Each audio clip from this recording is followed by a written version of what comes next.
चाकरी और संपत्ति लोभ मां को स्कॉर्पियो चढ़ाई हत्या कला झियो।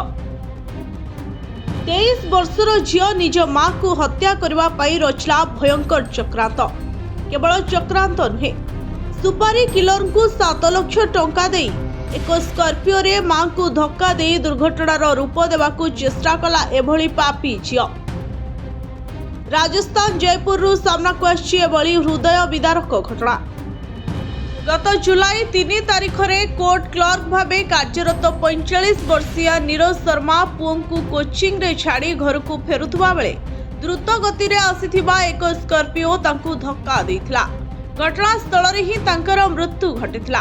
प्रथमे एहाकू साधारण सड़क दुर्घटना बोली धरा जाइथिला, हेले आखपाखर सीसीटीवी फुटेज जांच परे सामना को आसीथिला एक भयंकर सत।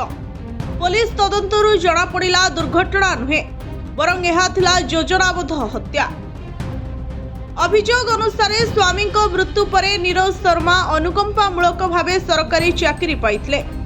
सही चाकरी एवं कोटी कोटी टंकार संपत्ति हातेबा पई 23 वर्षीय झियो आयुषी शर्मा निज पीयूसी और संपर्कियों सह मिसी हत्या षड्यंत्र रचिथिला। पुलिस कहिछि एही काम पई भरतपुर जड़े सुपारी किलर को 7 लाख टंका दिया जाइथिला। प्रथमे मासे धरी पीड़ितांको गतिविधि उपरे नजर रखा जाइथिला। तापरे स्कॉर्पियो रे धक्का देई एहाकू दुर्घटनार रूप देवाकू चेष्टा करागला। एही मामला रे पुलिस मुख्य अभियुक्त आयुषींको समेत 7 जन को गिरफ्त करिছে। तबे जड़े प्रमुख चक्रांतकारी एबे मध्य फेरार थिबा बेले तांकू धरिबा पई तलाशी जारी रहिছে। मां झियर पवित्र संपर्क को कलंकित करिथिबा एही घटना एबे सारा देश रे चर्चार विषय पालटिছে। ब्यूरो रिपोर्ट स्वर्ण न्यूज।